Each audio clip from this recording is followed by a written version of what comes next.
Like you don't have to have any particular credentials, resume, things like that to participate in the tech startup landscape. You have to have a viable idea that there's a real demand for. And there are other people within your network or the network that you will build who will be able to kind of fill in the knowledge gaps.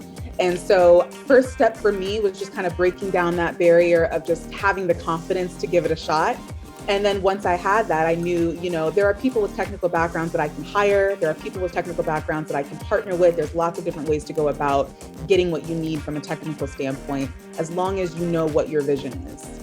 Have you ever decided not to pursue an amazing business idea because there's already a giant of a business doing something similar? Well, that's a conversation today's guest had to have with herself before launching her new video streaming platform, Grail.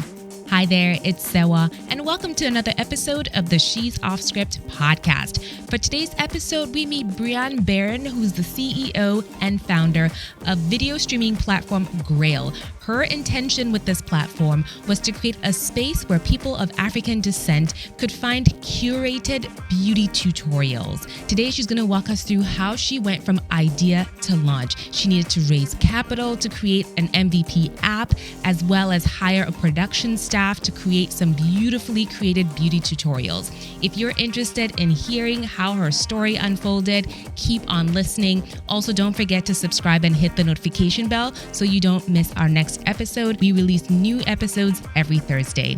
All right, let's jump into it. Briaan Barron, welcome to She's Off Script. Thank you for being here. Thank you so much for having me. Excited to chat today.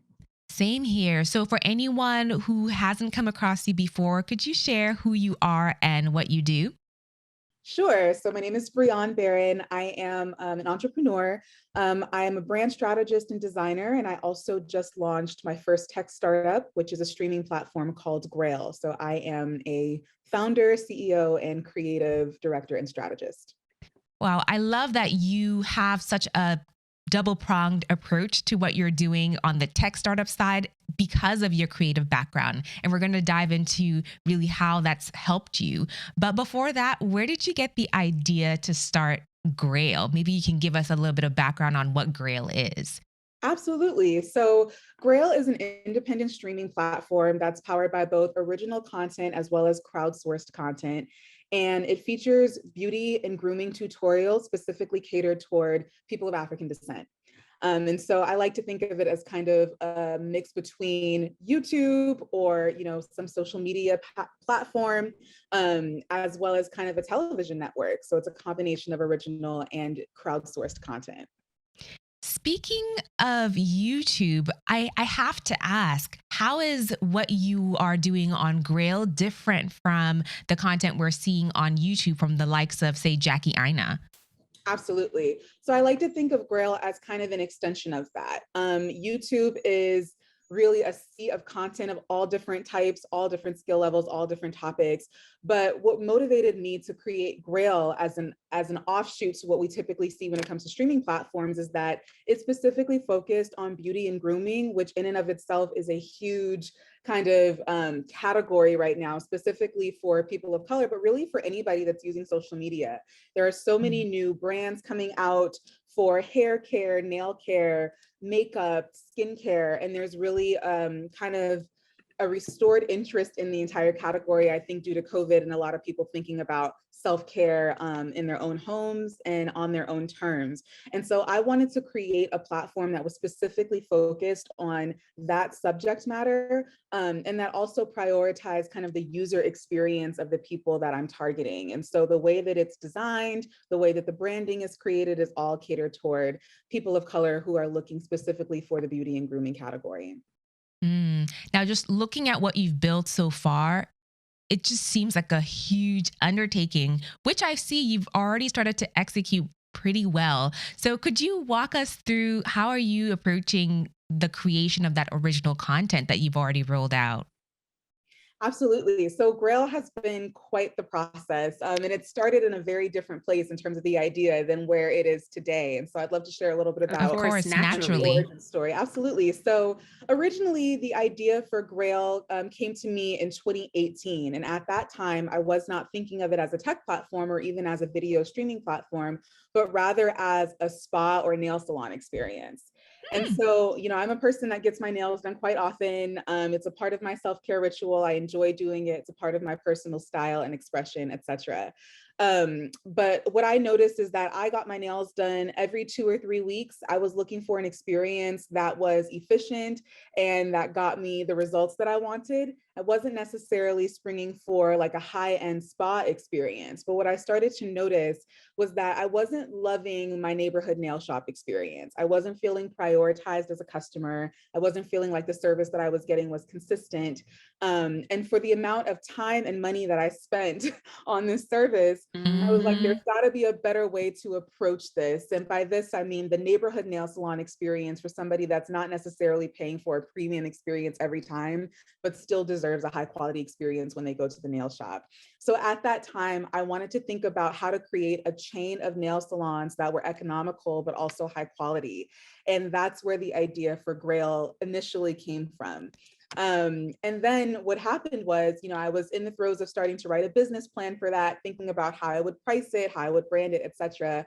And then the top of 2020 came, and suddenly all nail salons are Hmm. closed for the foreseeable future. At that time, we didn't know a whole lot about the virus and how it was going to manifest. And so for me and many people like me, that revealed a whole different need, which was how do we take these rituals and translate them to something we can do ourselves and in our own homes? Hmm. And so I started, searching the internet for different supplies that I could purchase to do my own manicures, etc.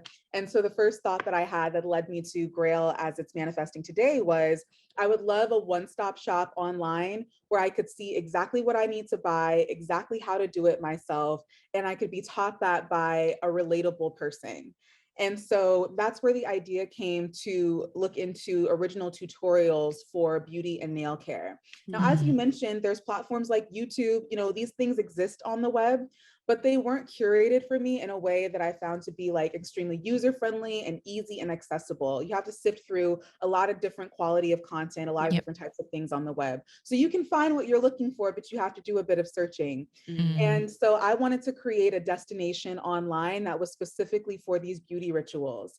At first, I wasn't even thinking about catering it specifically to people of color or people of African descent.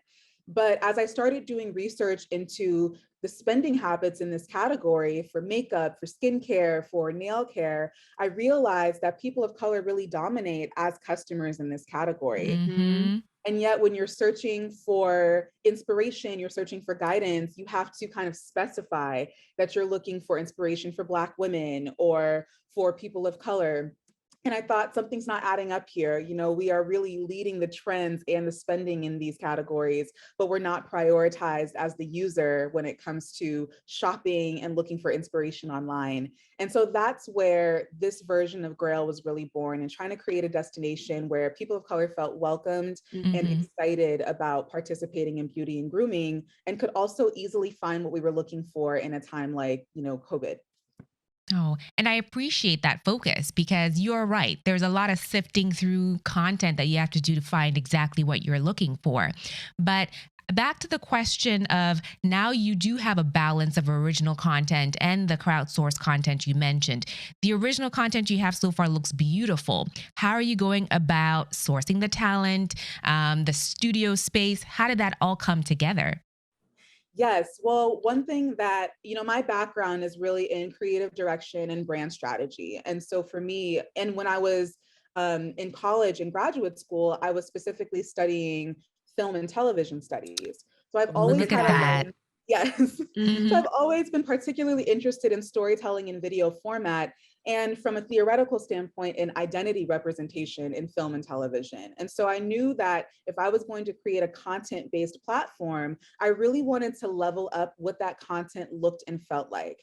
And so it traces back to when I was thinking about the nail salon or the spa idea. I was like, what does that experience feel like that I want to have when I walk into a salon and really feel welcomed and invited and excited to be there? I wanted to recreate what I would have loved to see in real life in video format. And so when I Mm. thought about producing the original content, I created a mood board. I really thought about the art direction. I wanted the lighting to be beautiful for the skin tones that were featured. I wanted the props and everything to feel very serene. And so when people come to the Grail platform, what they might not necessarily get on YouTube or Instagram or TikTok is this very high produced experience that makes them excited about trying these things at home. And so I wanted to source talent that were aspiring or burgeoning influencers that are already creating their own original content. So they already have some on-screen personality, some idea of how to relate to the people that they're talking to.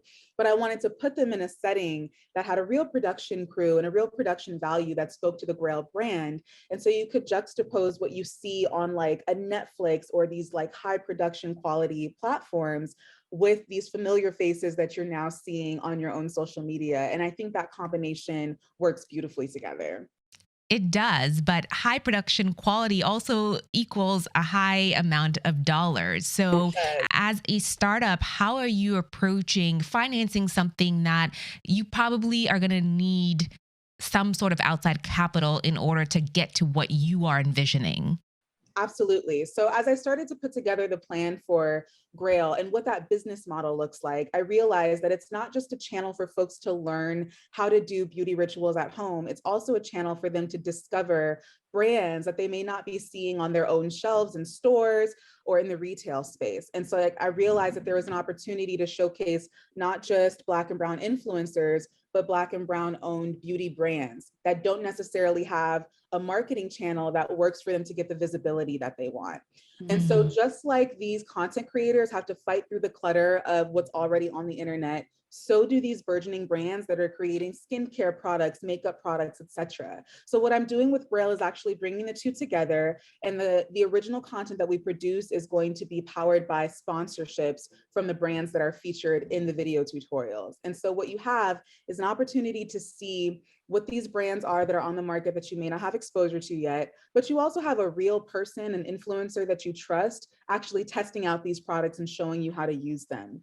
And so that's kind of how the Grail business model will work going forward. In order to launch the platform and to get a product out there for people to see what it was going to be, I really focused on crowdfunding primarily, and then applying for different grant applications because I found that it was important to produce the first set of original content so people could see the value in having Mhm. that. And then going forward, we will be partnering with brands, partnering with sponsors to fuel the content going forward. How much were you able to raise in grant capital? And of that, how much, like, if someone's thinking about doing something similar, how did you divvy up that initial amount of grant money? Absolutely. Great question. So I started kind of writing down my idea for what Grail was going to really look like in the spring of 2020. I want to say April of 2020 was when I started really breathing life into this idea. From there, I chose a number and was like, if I could raise this amount of money, then I have some working capital to build an MVP to get something on the market. I decided on $35,000 as the goal that I wanted to raise. And my thinking for choosing that number was that I wanted enough funding to produce a few pieces of original content to really show what that branded content would look like. And I wanted enough funding to work with the development team to build the beginnings of what the app and the platform would look like. Mhm. And so I started out by identifying who I wanted my content production team to be and talking with them, getting an estimate for what it would take to produce a certain number of tutorials to start with. Mm. From there, I ended up meeting somebody who was the founder of a software development company through Afrotech's social media. We got to commenting on an Instagram post and we ended up having a meeting together. Gotta Gotta love love Instagram. Instagram. Yes, lots of great networking happens on social media. So Mhm. that was awesome. So we ended up chatting. I got an estimate from him to think about, what could it take to just get something functioning out onto the market. And so just knowing that those two core components that were going to cost the most, what those were, who I wanted to work with, and how much I would need to spend on those. That helped me to create that starting budget. And it wasn't until I had that budget and that kind of plan of action that I was able to really launch into my crowdfunding campaign, because it's important when you're crowdfunding to be very clear with your donors about how that capital is going to be used. I mean, starting at that point is when you're creating a reputation for yourself as a founder. So I knew that if I was going to later on down the line look into getting venture capital funding or, angel investors or anything of that sort, I needed to know what to do with $35,000 first, and how to really give that some legs if I was going to look into getting 6 and 7 figures in the future. So I definitely recommend that if anybody who is looking to launch a platform, a business, or whatever, what those core functions are that you need to get out into the world and what those will cost you to produce well, and then just get that amount of money. Because if you don't know how to spend that amount of money, then it's going to be really challenging down the line if you're ever looking to raise more than that.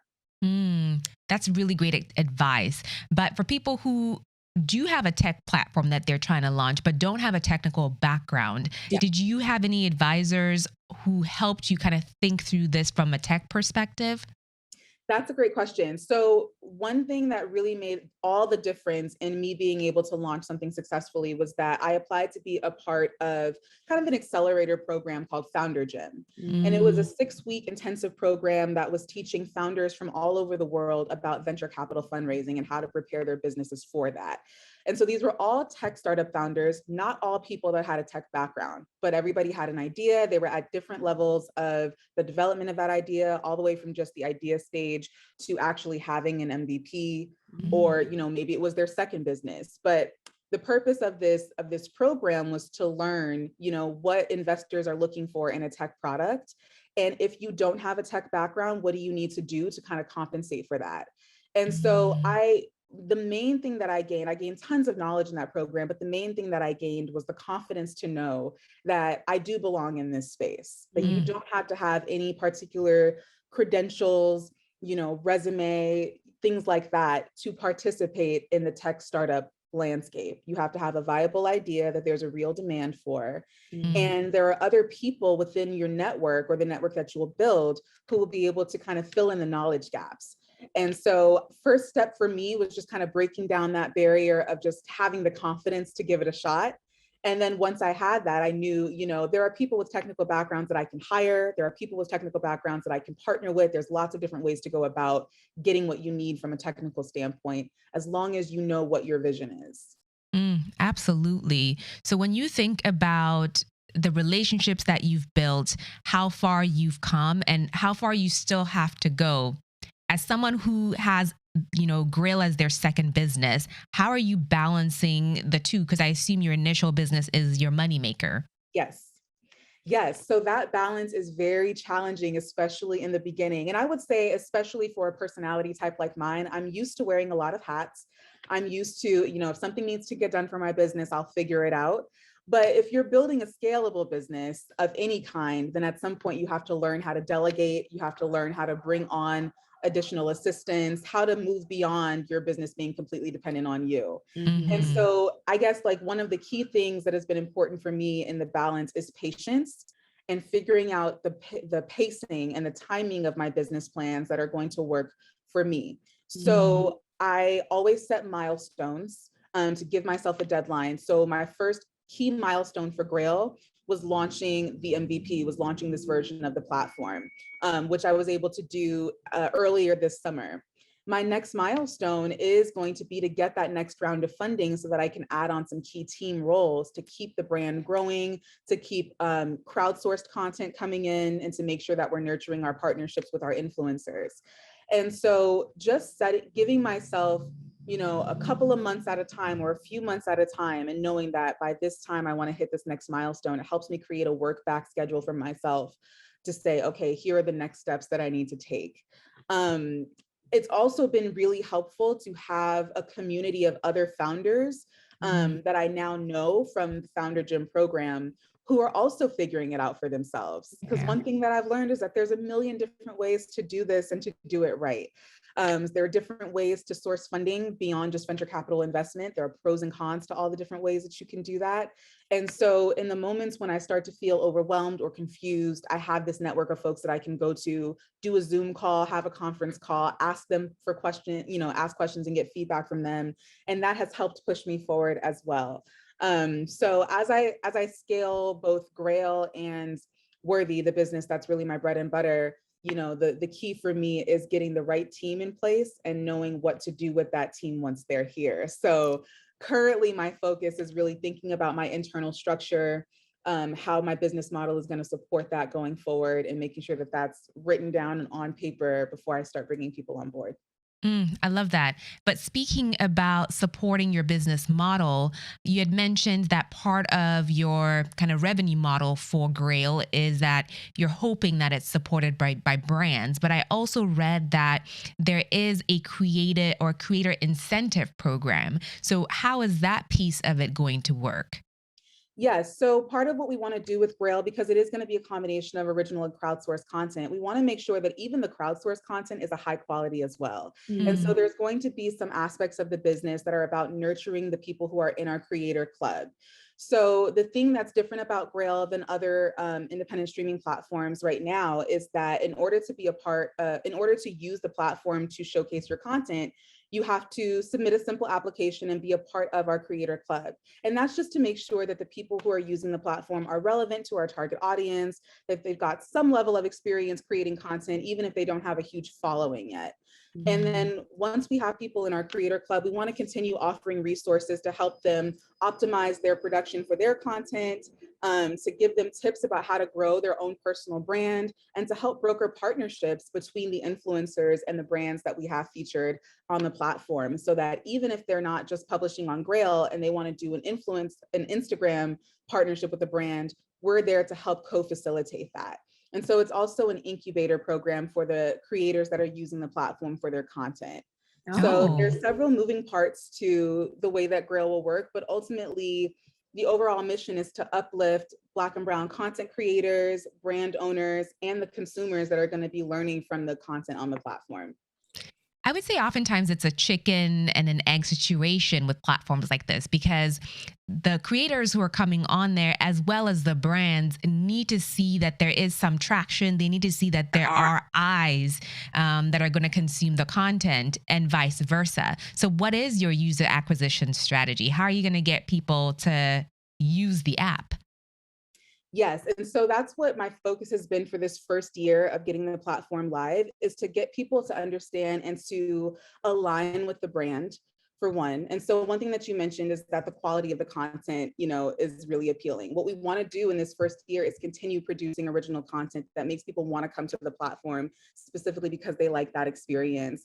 We're also going to add some community focused elements to the platform. Like one thing that hasn't been shown yet, but that will be revealed later, is kind of a discussion board where if you're on the platform, you can ask questions on the platform, and the influencers and other users can answer them directly into the platform. So it's really about creating a full digital experience that gives people an alternative to Instagram, TikTok. That's really more about consuming. One thing that's important about Grail that's really a reflection of the beauty and grooming culture of people of color and Black folks in particular is that we like to talk to each other about what the best practices and products are. We want to hear from each other because we recognize that not everything works for everybody, and there's a lot of diversity within our community. And so I want to create a platform where people come to Grail first if they have a question about what the best sunscreen is, or they have a question about what the best, curly hair product is. Grail is also a response to how beautifully crowded the industry is becoming for products that are centered toward people of color.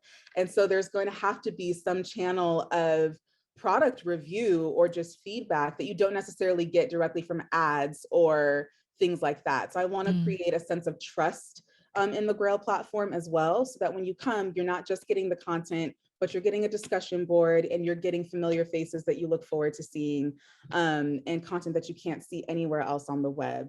So right now, we're working on onboarding the folks who are already a part of our creator club so that they can start publishing their own content. And the idea is to get more and more content specifically on the Grail platform this year, so that by the time we're really marketing it next year for memberships and for more users, there's something distinct happening on Grail that you can't get on elsewhere on the web. And I like, once again, that you're pacing yourself, and you don't have the sense of it needs to be available tomorrow, because it's, once again, chicken or the egg situation is, if you drive a ton of traffic to the site but have nothing there, then you're going to have a high bounce rate, I guess. People get there, they're like, I don't know what this is, and they never come back. So you got to pace yourself. So how will you know when you have succeeded with what you're building right now? Well, I do have a few metrics that I'm aiming for. I'm continuing to work with my development team, and they've been great business partners for me as well, to think about how we can provide the most value with the platform. So we have some set numbers for how many creators we want to have a part of the Creator Club before we really launch. We kind of did a soft launch this year so people could see what the platform is all about, but I'm thinking of 2022 as when Grail really takes the stage, operating fully as it's supposed to. We'll be building more features onto the platform, so I want those features to be there first. And really, I want to prioritize making sure that the creators who are going to be publishing their own content have a great experience as well. Feel like they're connected to the brand, feel like there's some value in being on Grail as opposed to YouTube, Instagram, TikTok.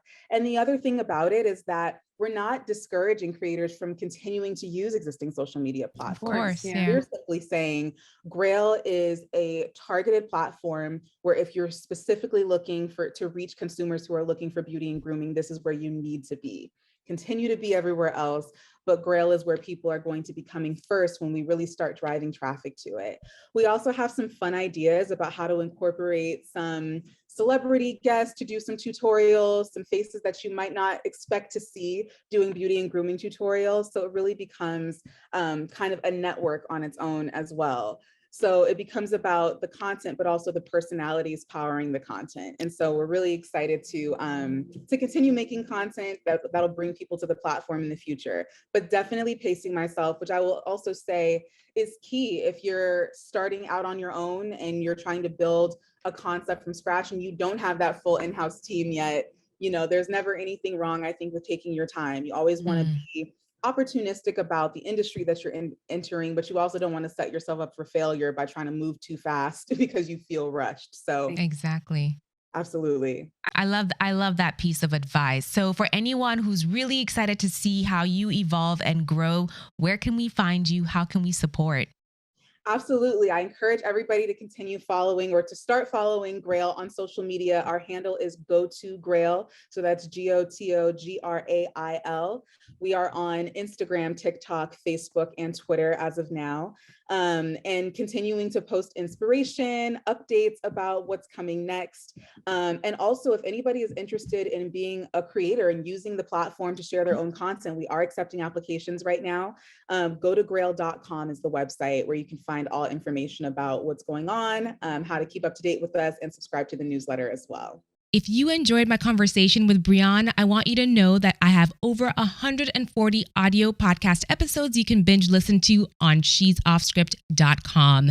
Before you head out, don't forget to subscribe and hit that notification bell so you don't miss our next episode. All right, we'll see you back here next week. Bye.